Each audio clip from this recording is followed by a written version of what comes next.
Kamu coba cari kata lain yang kata dasarnya adalah ini. Contoh, saya kasih satu ya.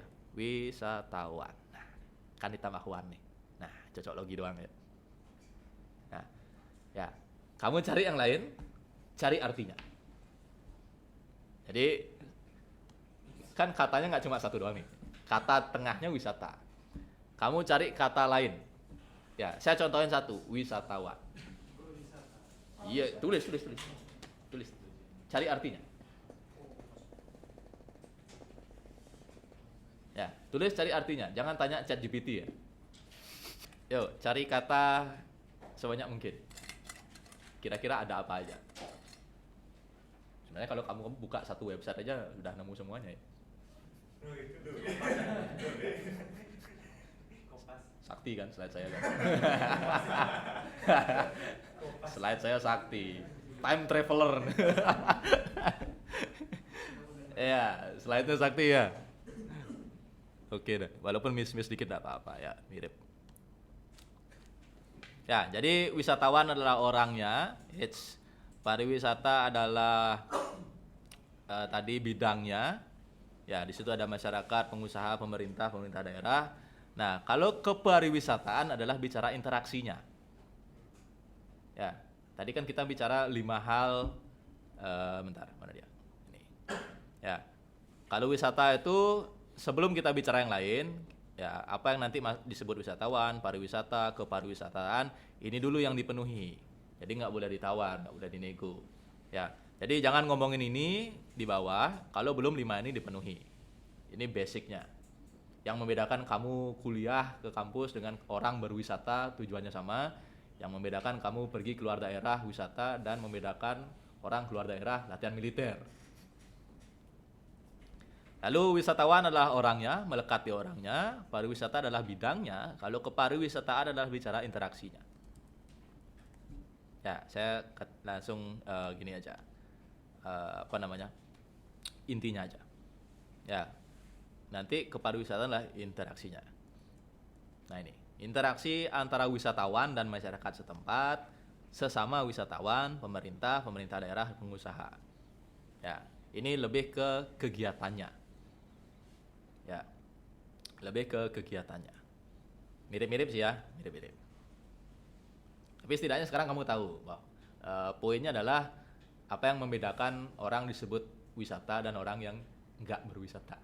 Padahal dia sama-sama pindah, sama-sama ke suatu tempat, ternyata itu bisa aja belum tentu wisata. Nah ini, kalau jadi gambar kira-kira kayak gini. Ya, jadi wisatawan, ya dia punya kegiatan perjalanan. Kegiatan perjalanan. Saya mau ke situ, sampai situ saya ngapain, berapa lama, kemana aja. Ya, dia punya kegiatan perjalanan. Jadi kalau ada orang jalan-jalan aja, kegiatannya nggak jelas, itu bukan wisata. Ya, saya dari rumah jalan-jalan aja ke lapangan renon, nggak tahu mau ngapain, itu bukan wisata, itu jogging namanya. Anda nggak tahu mau ngapain. Ya, jadi wisata itu juga harus punya plan yang jelas. Sampai situ ngapain, makanya muncul istilah itinerary gitu ya, apa sih itu ya. Tahu nggak sih?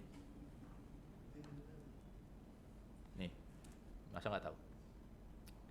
Rencana perjalanan. Ya, rencana perjalanan. Travel itinerary. Ini lebih ke hal kecil aja, maksudnya. Nah, hari pertama kemana? Ya, kegiatannya ngapain aja? Bahkan ini tergantung orangnya. Bahkan ada yang lebih detail, jam 9 sampai jam 12 saya di sini, jam 12 sampai jam 1 makan di sini, jam 1 sampai jam segini kemana, malam kemana, check-in tidur di mana. Rundown. Ya, nah. Kalau di wisata namanya itinerary. Ya, itinerary. Ya, itinerary. Bentar, mana tadi slide ini? Nah. Jadi dia harus punya kegiatan perjalanan. Ya, kalau sampai duduk di lapangan renon, nggak ngapa-ngapain, jogging namanya. Ya, kalau sampai sanur berendam doang, pulang, ya berenang namanya. Ya, jadi harus spesifik. Hari ini kemana ngapain, besok kemana ngapain. Tempat tertentu, ya sudah jelas.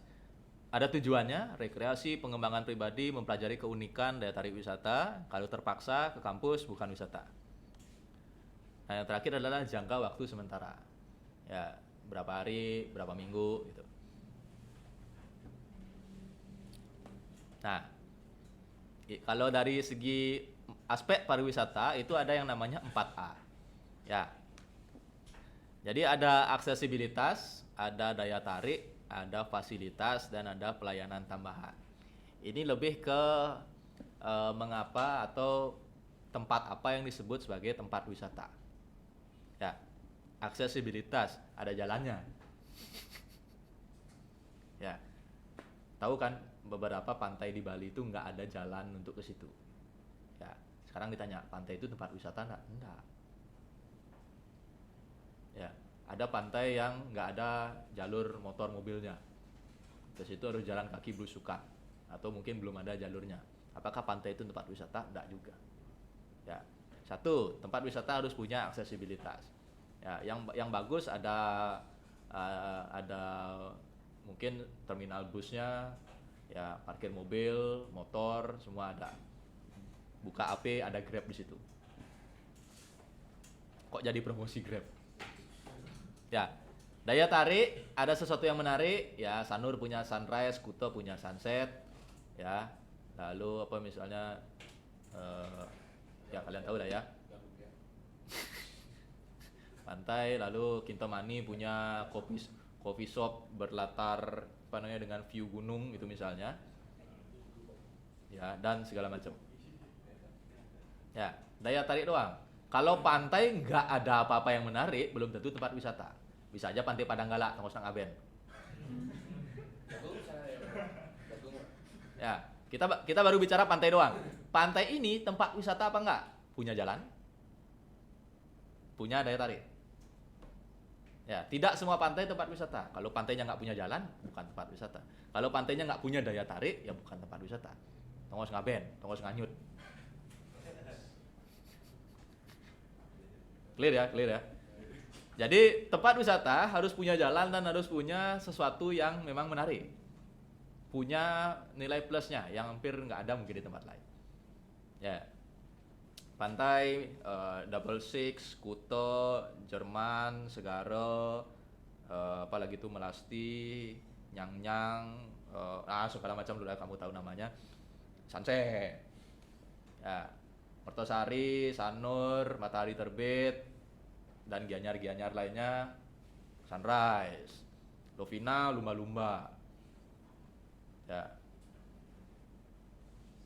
Lalu Pantai Penimbangan, Dagang ya.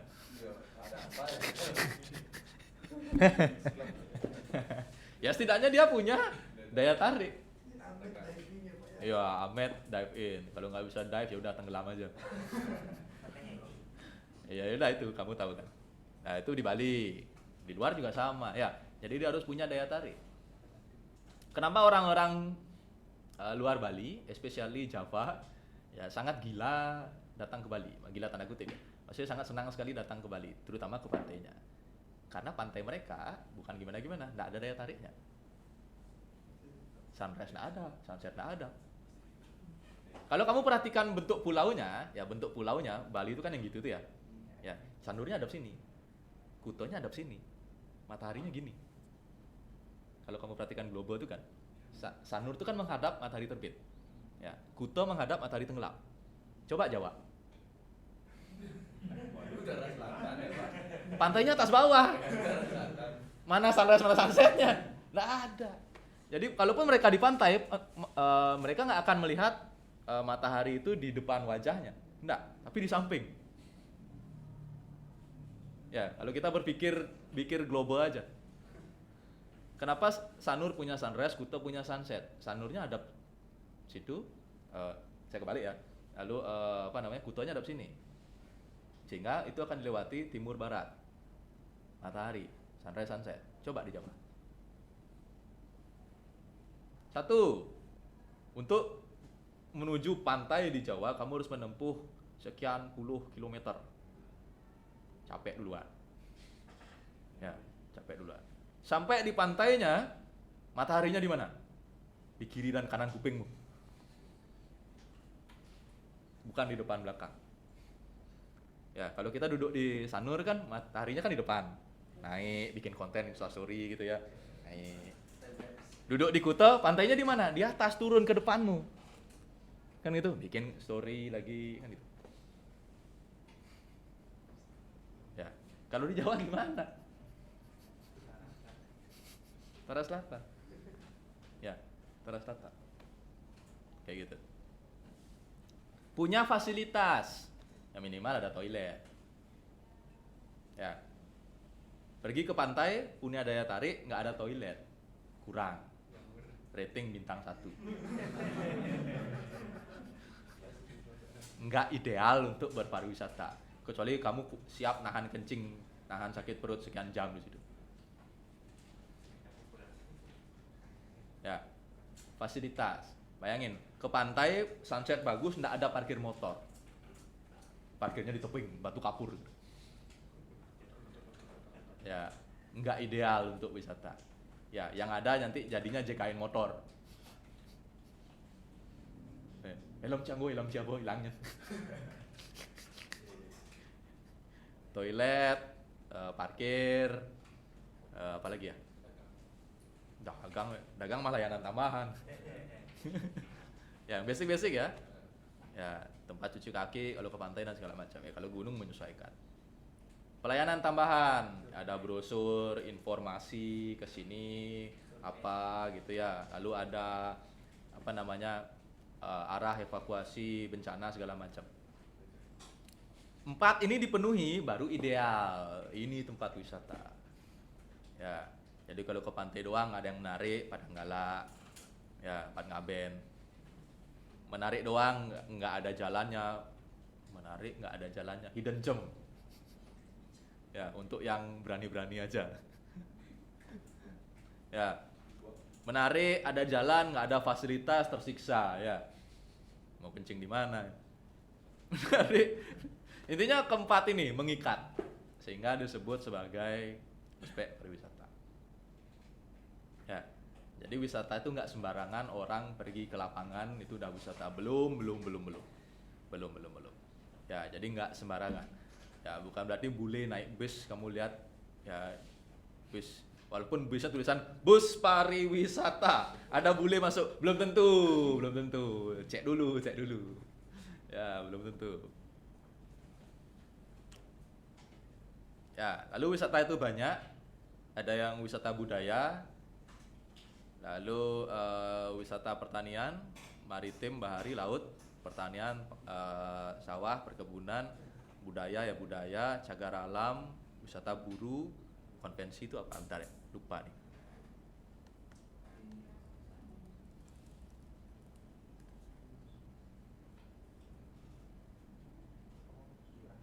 Oh, pengembangan diri ya, pengembangan diri, masuk yang pengembangan diri. Buru ya berburu.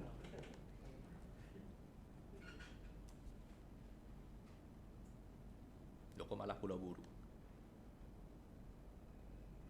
Loh, kok wisata di Pulau Buru?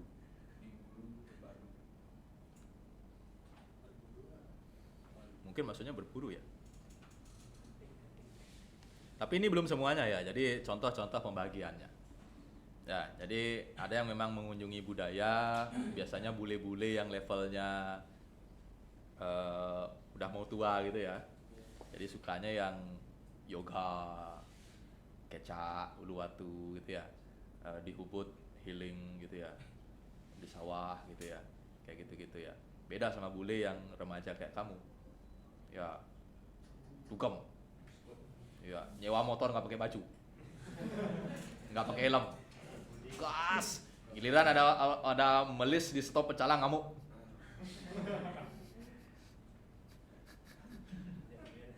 Ya, kayak gitu ya, naik motornya gini-gini gitu.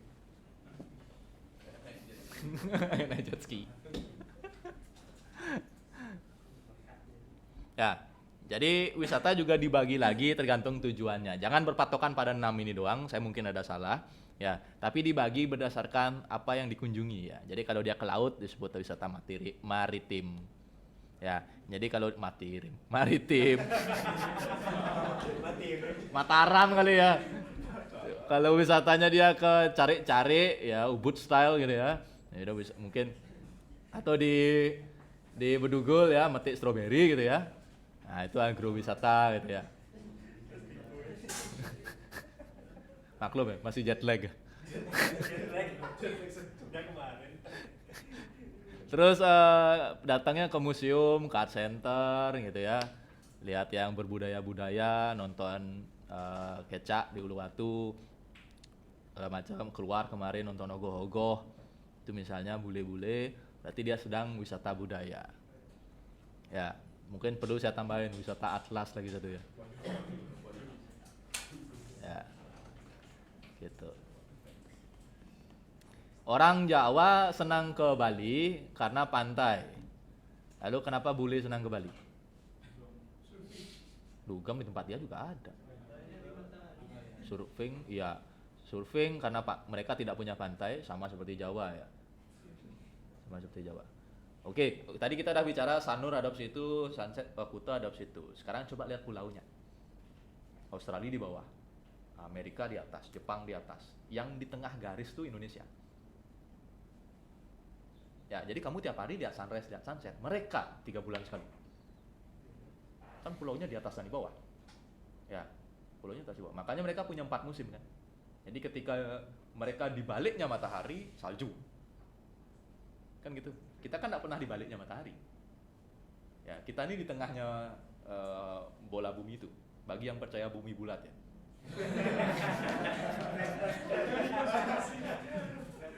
Bagi yang percaya bumi datar boleh keluar dulu. Ya, ini matahari nih, kan kita melingkar gitu kan, revolusi. Kalau yang muter gini rotasi. Ya, jadi kita mau muter gini, kita akan selalu kena matahari karena kita memang ada di tengahnya bumi. Ada di apa namanya? Garis keliling bola tuh. Bukan ya? Apa sih namanya, garis lingkar bola tuh pas di tengahnya pokoknya Indonesia kan.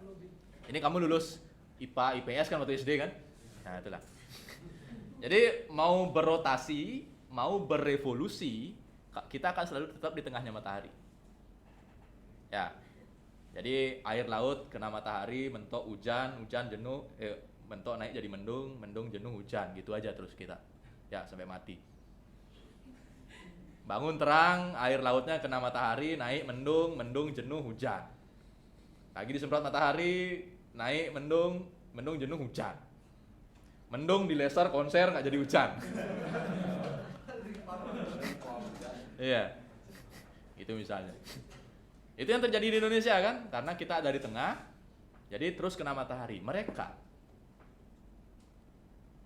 ya, cerah gumine mentik bunga. Jauh dari matahari gugur bunganya karena nggak ada matahari. Ya, pas di matahari musim panas. Di balik matahari jauh salju.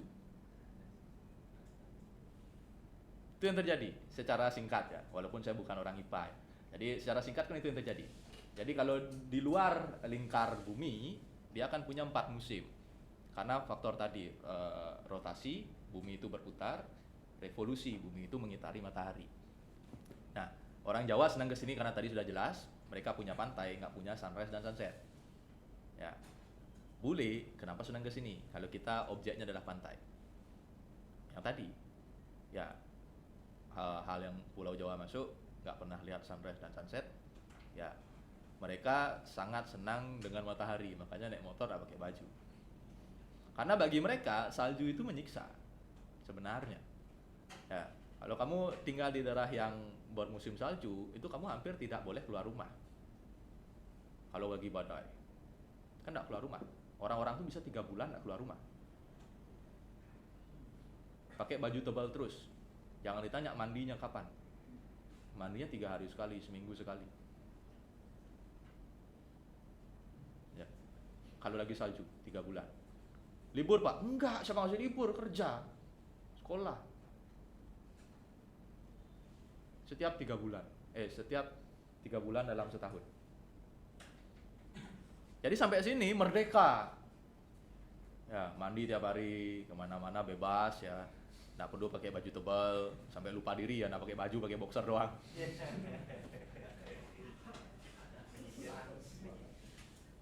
Ya. Kenapa mereka sangat senang jemuran sampai jam 12 di Pantai Sanur gitu ya? Itu nggak ada di negaranya mereka.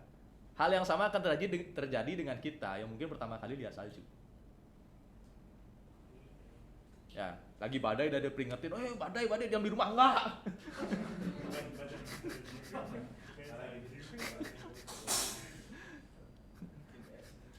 Itu ya, kita kebalikannya aja. Ya, bule itu jemuran, kebos sing di rumah cas sing ada nih gitu.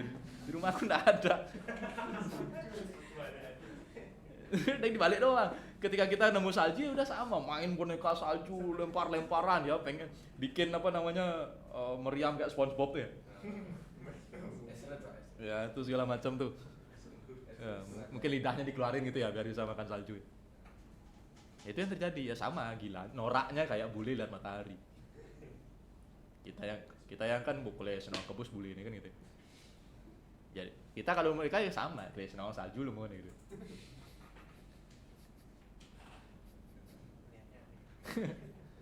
Ya, di sisi lain kalau itu dari segi geografi, di sisi lain dolar mereka sangat powerful di sini. $1 14.000, 15.000. Ya, kalau kamu lihat nasi goreng 50.000, 60.000 di Kuta bagimu mahal, bagi mereka $3, $4.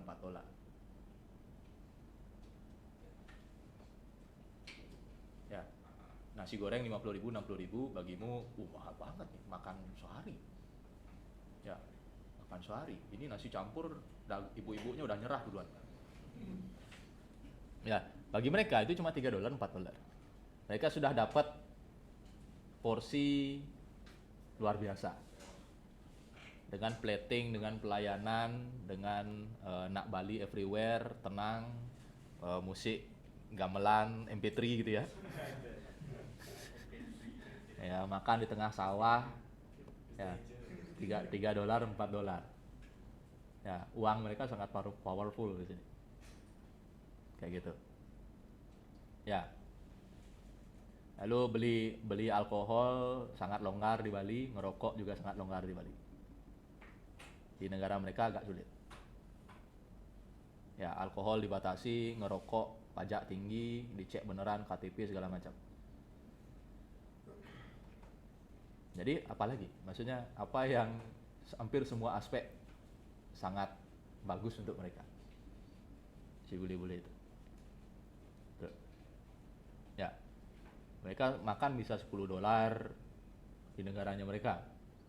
Ya, sini $3 udah makan mewah. Nasi beguling $1, 15.000. Porsi pisah $2, 30.000. Kan? Sedangkan mereka breakfast segala macam udah jauh dari itu. Tinggal di apartemen sekian dolar, ya kesini sekian dolar itu bisa jadi villa sebulan. Ya, tinggal di apartemen lebih mahal, makan cari sendiri. Kesini villa sebulan, dapat breakfast, dapat dinner segala macam.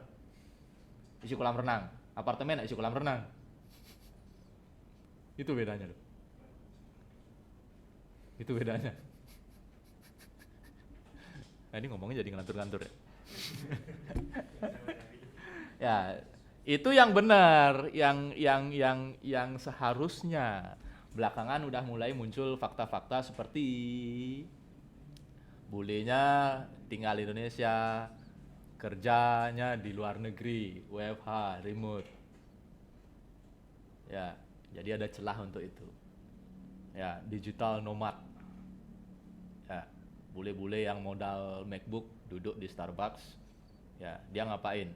Bikin web, kerjanya online, ngedesain, ya konten kreator, ya gajinya dolar dari negaranya dia, hidupnya powerful banget di sini. Ya, ditabung uangnya bikin kos-kosan, udah mulai dilema. Ya. Yang punya kos-kosan, yang punya kontrakan, yang punya kafe bule. Orang Balinya ngapain? Yang ngekos di situ. Bule punya kafe, Orang Balinya ngapain? Yang nyuci piring.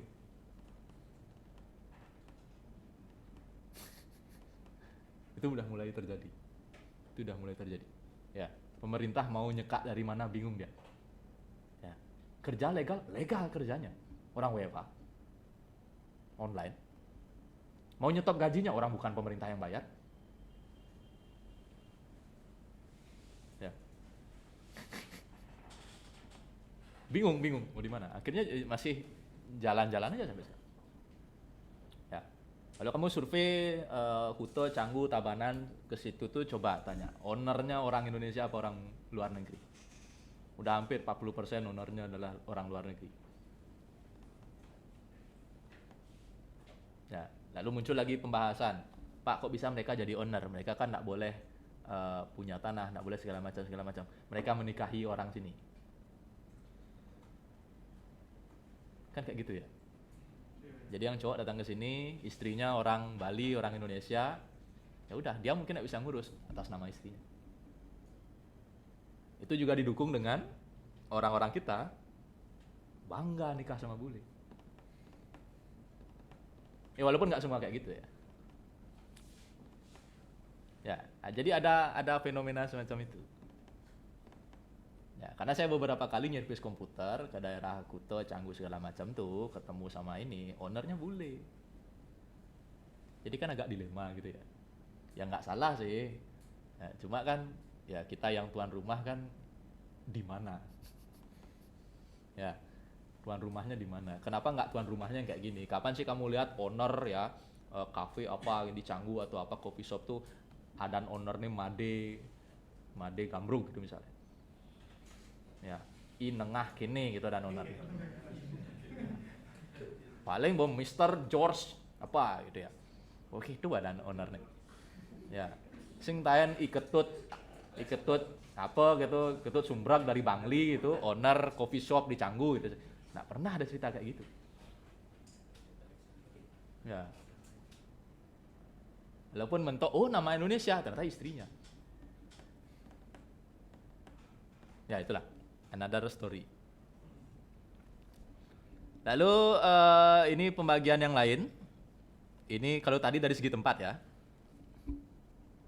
Ini tempat. Ya, berikutnya di slide terakhir saya punya dari segi orangnya.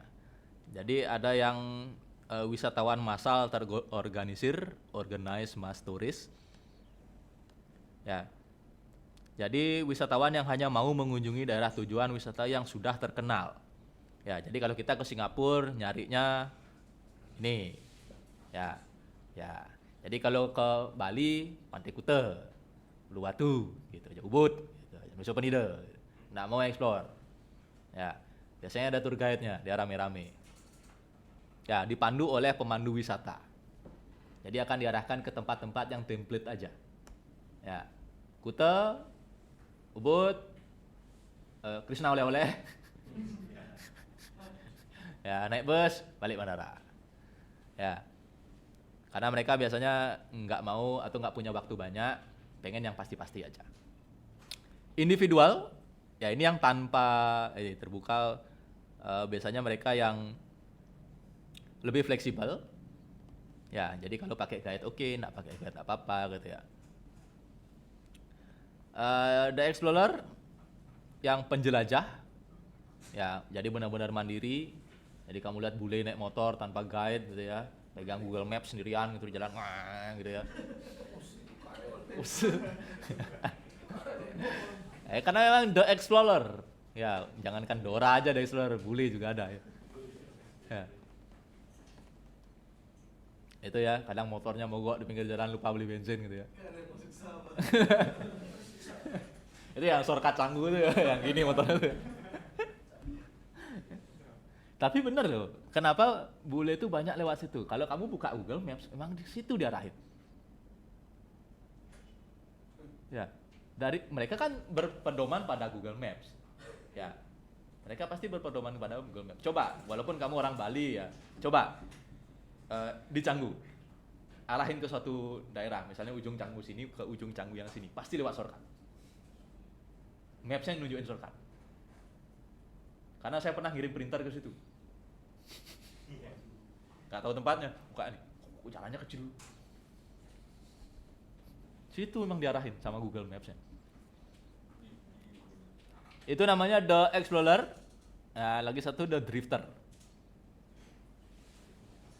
Ini menginginkan interaksi ya dengan komunitas tempat. Jadi nyari memang orang-orang Balinya. Ya, jadi kalau The Explorer ini yang penjelajah, jadi mereka memang pengen sendiri tanpa guide, nyari-nyari tempatnya sendiri. Ya, kalau The Drifter ini dia juga sendiri, tapi dia nyari warga Balinya untuk berinteraksi. Ya, melajah ngai jajal akhlak gitu misalnya. Ya, pengen ngomong dengan orang Bali langsung gitu misalnya. Jalan-jalan ya, kayak gitu. Ya, jadi wisata ini banyak banget pembagiannya. Ya, sehingga nanti orang-orang yang mempelajari ini dia akan lebih spesifik. Jadi kalau menghandle explorer kayak gimana, menghandle bule yang tipe drifter kayak gimana, ya, menghandle organize mass tourist kayak gimana, ya, lalu yang menghandle yang mau bahari gimana gitu ya. Jadi nggak sembarangan. Jadi nggak bisa apa ya? Jadi dia memang harus menyesuaikan dengan karakternya. Ya, makanya orang kuliah pariwisata dibagi lagi. Ada yang perhotelan, ada yang tata boga, ya. Lalu yang perhotelan dibagi lagi. Ada yang misalnya front office segala macam. Ya, dia misalnya di bandara dibagi lagi, domestik, internasional, ya. Domestik dibagi lagi, semuanya dibagi. Jadi luas banget. Jadi tujuannya adalah untuk mencakup semuanya. Karena karakteristiknya banyak banget. Ya, kira-kira kayak gitu. Ya, oke, udah habis. Ya, jadi overall mata kuliah ini mata kuliah ngobrol-ngobrol. Ya, jadi lalu nanti pembahasannya asik karena relate banget dengan pulau kita. Nyari contohnya gampang gitu ya. Ujung-ujungnya lempar aja Sanur, Kuta gitu itu aja ya. Ya, dugem dikit Atlas. Jadi contohnya gampang. Ya, saya pernah 2021 waktu pandemi ini kelas pertukaran pelajar MBKF. Ya, saya dapat mahasiswa dari Malang dan Yogyakarta kan, temannya Sticky kan tukar pelajar situ kan. Ya, susah jelasin ke mereka. Mau ceritain pantai Sanur mereka nggak pernah ke Sanur. Mau bilang lumpiang apa itu Pak? Sampai nyari saya lumpia ini loh. Lumpia itu kan apa namanya di Jawa kan bukan lumpia ya? Bukan.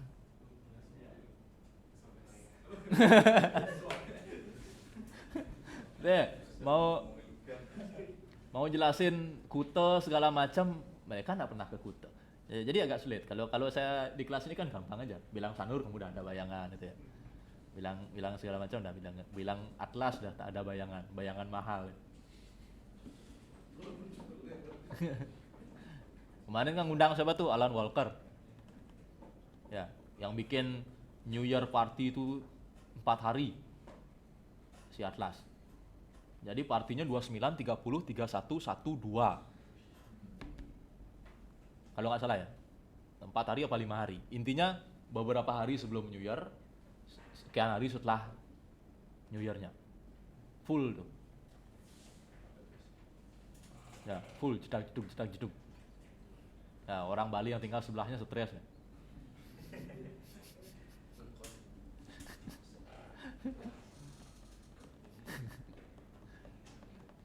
Ya, karena kalau bicara New Year, wah ini nggak susut ya. Ya, New Year tuh memang hari raya bagi bule. Ya, beda sama kita yang ya udah New Year ya kumpul keluarga, manggang, cirdik gitu ya. Nah, itu kita segitu doang levelnya. Bagi mereka enggak. Ya, bagi mereka it's party. Ya, ini ya memang itu. Karena mereka nggak punya hari raya sebanyak kita. Ya, bagi mereka New Year itu adalah perayaan. Kalau kita kan udah bosan ya, Purnama, Tilem, Ngodalin, Bulan, Galungan, Kuningan, Idul Fitri, Idul Adha, naiknya Yesus Kristus, wah macam-macam ya. Natal, wah. Ya. Kalau mereka enggak, apalagi yang tidak tanda kutip beragama. Enggak ada hari raya. Hari rayanya apa? New Year. Makanya nggak usah heran, mereka tuh ngerayain New Year tuh heboh banget. Kalau kita yang budak korporat gini kan lain ya. Akhirnya libur. Rebahan di kasur. Ya bagi mereka enggak. Ya, ini memang sesuatu yang harus dirayakan. Makanya kalau orang wisata tuh laku banget dah bikin event New Year. Ya, pangsa pasarnya udah pasti bule-bule. Ya, nggak mungkin Wayan Mandi Nyoman Ketut ngerayain New Year ke Atlas, nggak mungkin.